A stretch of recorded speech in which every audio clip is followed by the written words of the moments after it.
Good morning, good afternoon, good evening, Blazers. It's John Blaze. Today has been a day that just freaking kind of sucked. First of all, the weather was gloomy and rainy and all that shit. And then went up and hearing the news about Michael Fazio was just freaking icing on the cake. But I figured to not beat it down with videos about Michael, I would just do this one video and talk about me and Michael's friendship and then may he rest in peace. So a while I was not always in on the whole YouTube genre of the Philippines. I was actually in another YouTube genre under another channel name, and it was RVing, okay? Because I did a lot of traveling and RVing around and all that good stuff. But I had a friend who's married to a Filipina that is actually from Bohol. So my friend did like put up at his house when we'd have fiesta or we'd be hanging out at his house. He would watch YouTube videos of Bohol because his wife liked to see the surrounding areas of Bohol. Now, if you've had a Filipina that lives in the United States, they get homesick and they really want to see and hear the sounds of the Philippines, and they watch a lot of YouTube videos, mostly Filipino, but they do. Your feed gets pushed with what have you, this the feed of people. But one day, I was sitting over in my buddy's house with his wife, and we were having some chicken sticks and some lumpia, and it was like a little fiesta going on, and he had YouTube playing on his TV. And this crazy looking man with a bandana around his head and a big old mustache and beard and talking all weird, talking about the Philippines and going and all these different places and all these different girls. And it was Michael Fazio. It was Michael Fazio. And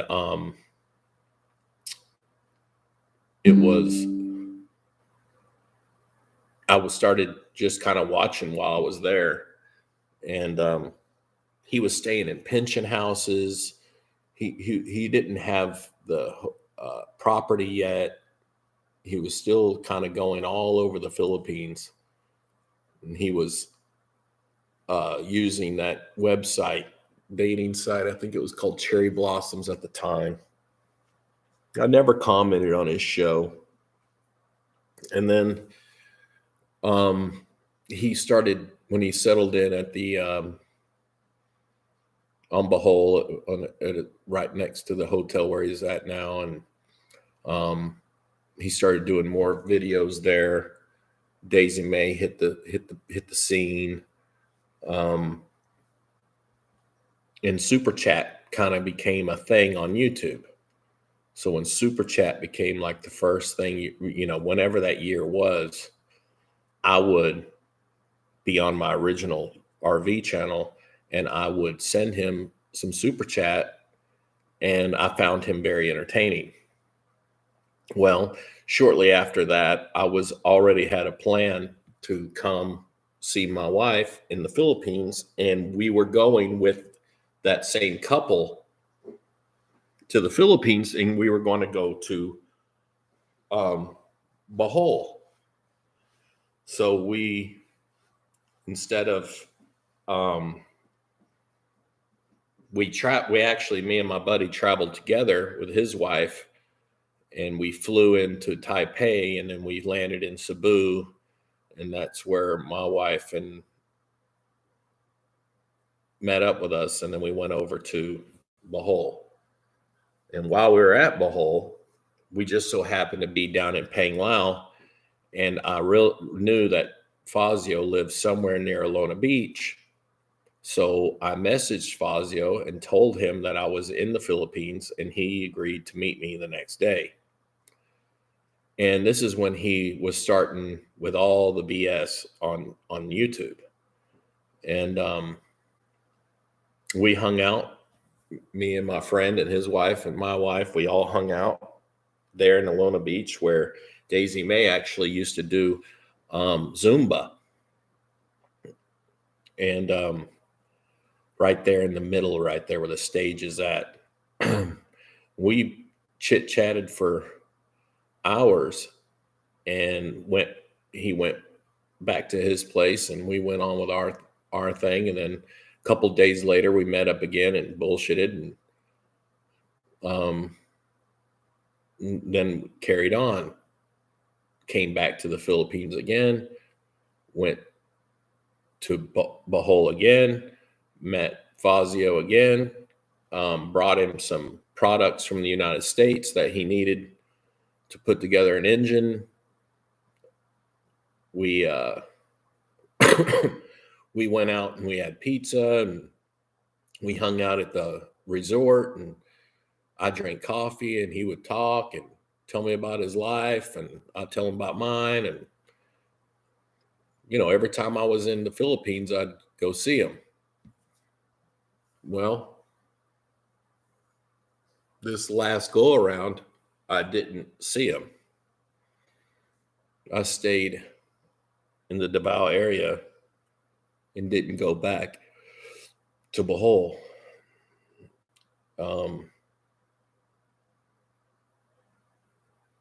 So while I would be back and forth from the Philippines and the States, I would have conversations with Michael, and we would text back and forth, and he would be needing a valve or a spring or something that he couldn't get in the Philippines, and he would find it in the States, and I'd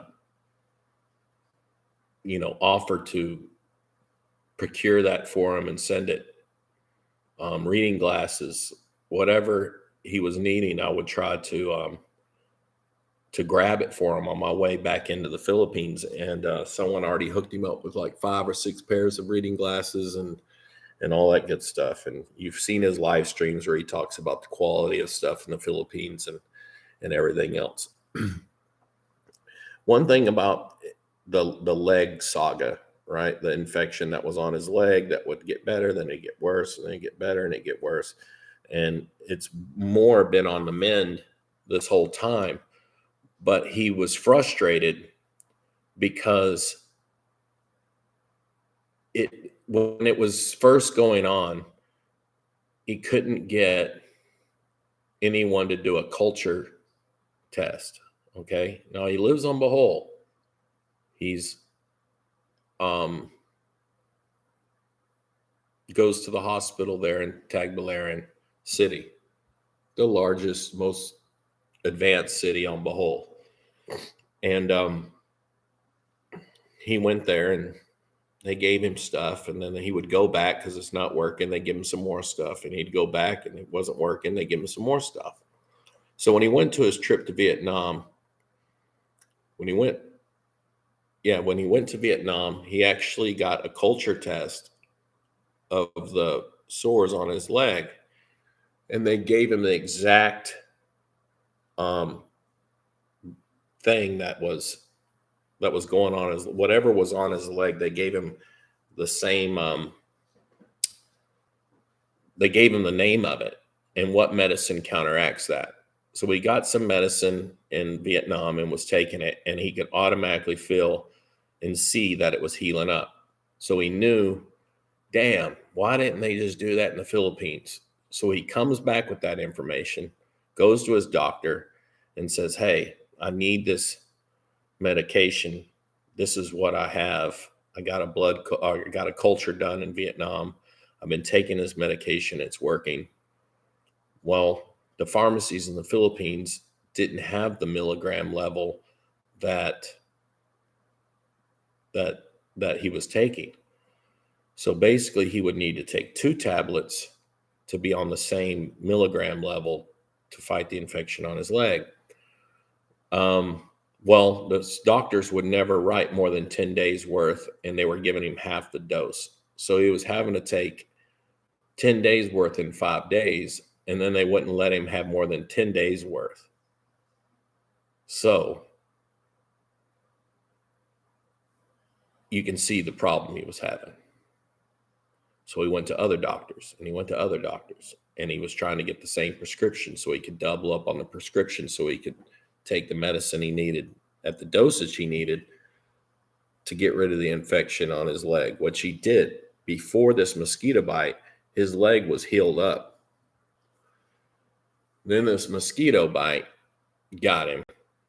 And the problem with the mosquito bite is it caused some swelling, and it causes fever, and it causes joint pain and localized area of the pain. No GoFundMe. Local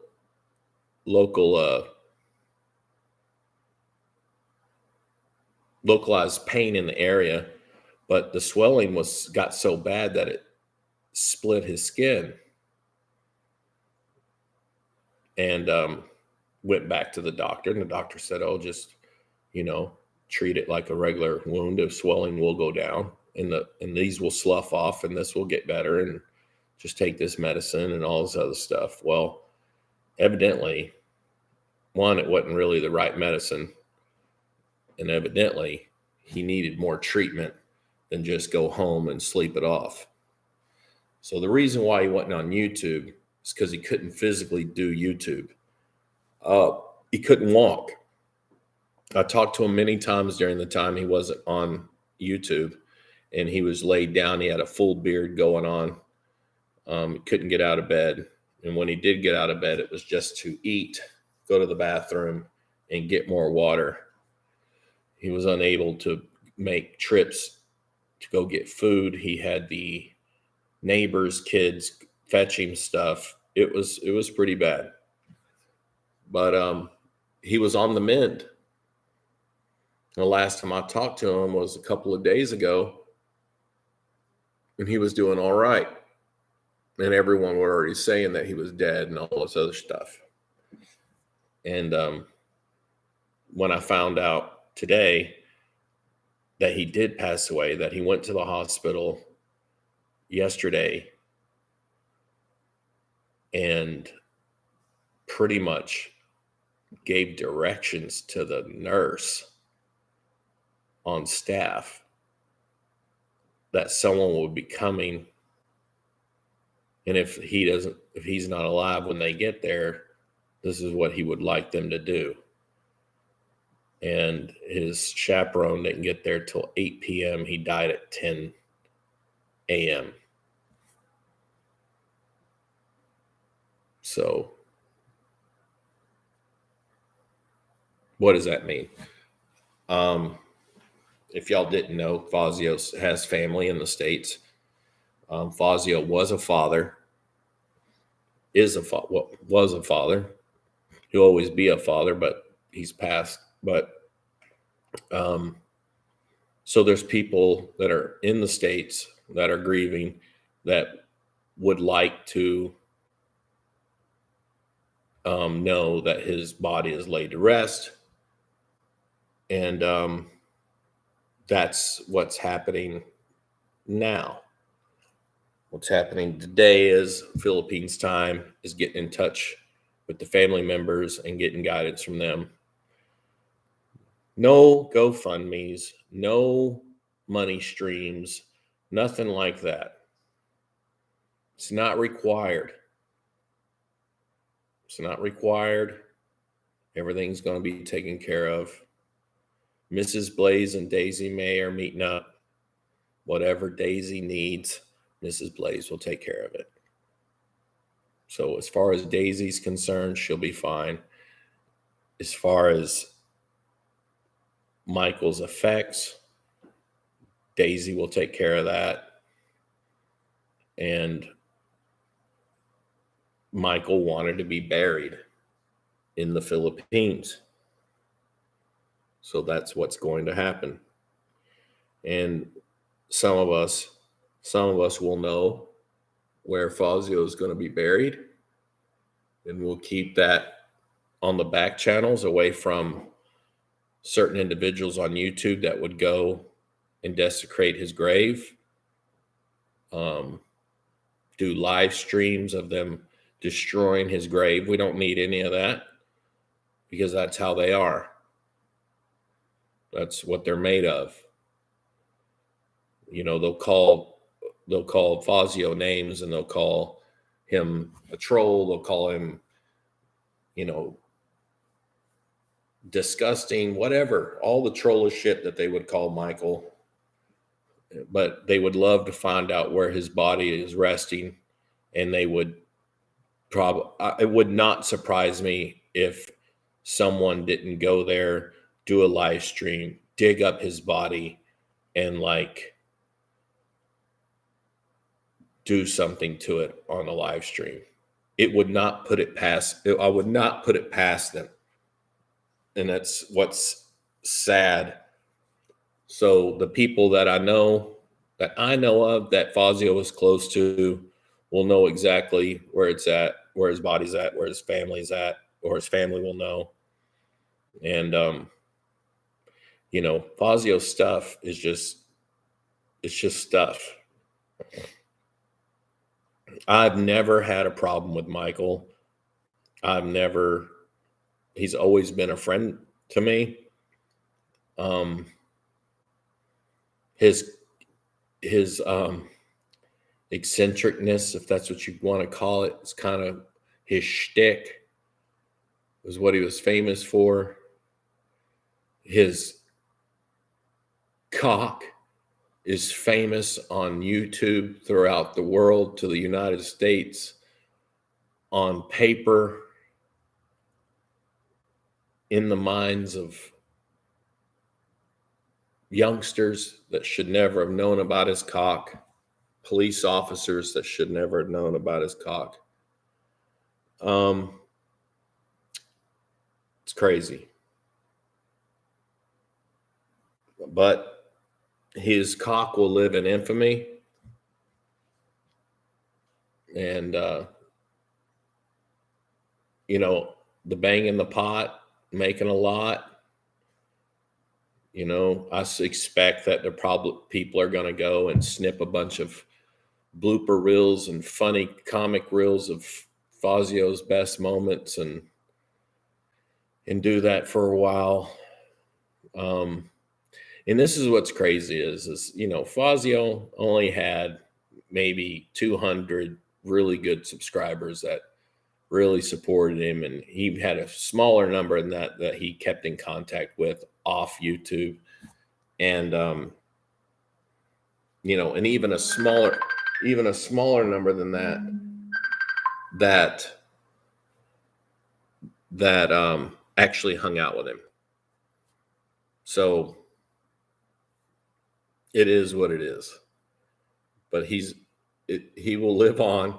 And what's crazy is that, you know, all these people who've been on YouTube that have passed away, I think this is the first time Fazio's the first man where people have come out and put together something and to kind of commemorate his existence on this earth. And what's sad is there's people out there that when they do go, however they go, no one will say anything. It will just be done. And that's really all I have to say. That's how me and Michael Fazio started our friendship, and that's how it was. He'd call me, I'd call him, he'd tell me about stuff, he'd tell me whatever. He'd read out emails from certain individuals trying to run his life, trying to tell him what to do. And everyone that knows Fazio, you cannot tell him what to do. You could not. You could suggest slightly, but if he didn't like any pushback of what he wanted to do, and Fazio did things the way he wanted to do things. And I'm sure he went out in the end. I could just imagine the poor nurse that was tending to him, and he was probably bitching about, y'all gave me the wrong shit. Now I'm dying. I can see it right now. But anyway, I hope y'all are doing well, Blazers. Keep his family in your prayers and in your thoughts. And if we know something else when his body is delivered and put to rest, we'll do a little update on that. Y'all take it easy. John Blaze out.